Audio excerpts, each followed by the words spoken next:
जनसभा पीएम मोदी की जनसभा से पूर्व शहर के राजस्थान के पदाधिकारी, विधायक, पूर्व मंत्री जनसभा में पहुंच रहे हैं। हमारे अजमेर से दक्षिण विधायक अनीता भी इस कार्यक्रम में जनसभा में पहुंचने वाली है। उससे पहले बात कर रहे हैं, इतना उत्साह है। देखिए, ज़बरदस्त उत्साह लगा कि मैं कह नहीं सकती। जिस तरह से लोग आने के लिए डिमांड कर रहे हैं, साधनों की डिमांड कर रहे हैं, पासेस की डिमांड कर रहे हैं, किधर बैठना वो बहुत कर रहे हैं, तो उससे पूरा लग रहा है कि आज बहुत ऐतिहासिक पल फिर जो साक्षी बनने जा रहा है इस ऐतिहासिक क्षणों का, ऐतिहासिक पलों का। और मुझे खुशी है कि हम अब सभी अपने लोगों के साथ में हम भी सभी जो हैं वो इस पल के साक्षी बनने जा रहे हैं। कितने लोगों आने की आशंका है? देखिए, लगभग 4 लाख लोगों के आने की आशंका है।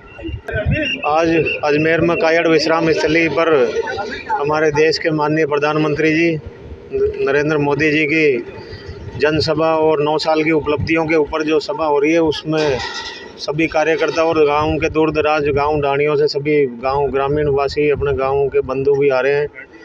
और इस अवसर पर सब में जोश है।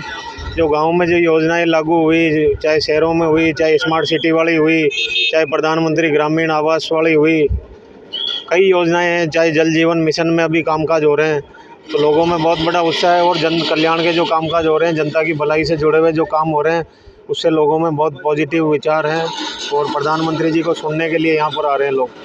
देश के यशस्वी प्रधानमंत्री नरेंद्र जी मोदी इस 9 साल पूर्ण होने के अवसर पर आ रहे हैं। दुनिया के सबसे बड़े लोकप्रिय व्यक्ति और आज़ादी के बाद भारत में बदलाव लाने वाले और देश के नवनिर्माण करने वाले प्रधानमंत्री जी यहाँ पधार रहे हैं।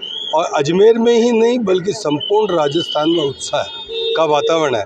और मैं समझता हूँ कि ये जो आम सभा हो रही है वो आज तक के इतिहास की ऐतिहासिक और अविस्मरणीय सभा होने जा रही है। और जिससे निश्चित रूप से इस सभा के बाद ये जो कांग्रेस की सरकार है, जो हिंदुस्तान की सबसे भ्रष्टतम सरकार है, जो नकारा सरकार है, निकम्मी सरकार है, मैं ये कह सकता हूँ कि आज इसके बाद में इस सरकार को उखाड़ने का एक आगाज होगा और ये कांग्रेस की सरकार के ये ताबूत में अंतिम कील साबित होगा। मोदी जी का भाषण सुनने आए हैं कि मोदी जी के ने देश के प्रति विदेश भी गए थे, विदेश में क्या भूमिका रही वो भी हमने टीवी पे देखा कि देश के प्रति क्या रही क्या नहीं है।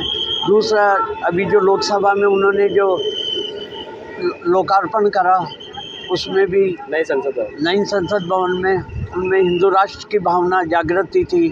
सारे मठ बंद, देश के मठाधीश वगैरह सभी आए हुए थे, तो एक मन में जागृता आई कि हमारे मन में एक जागृता रही कि अगले विधानसभा चुनाव आ रहे हैं, इसलिए नहीं विधानसभा चुनाव आए उसमें तो निश्चित मोदी जी आएंगे।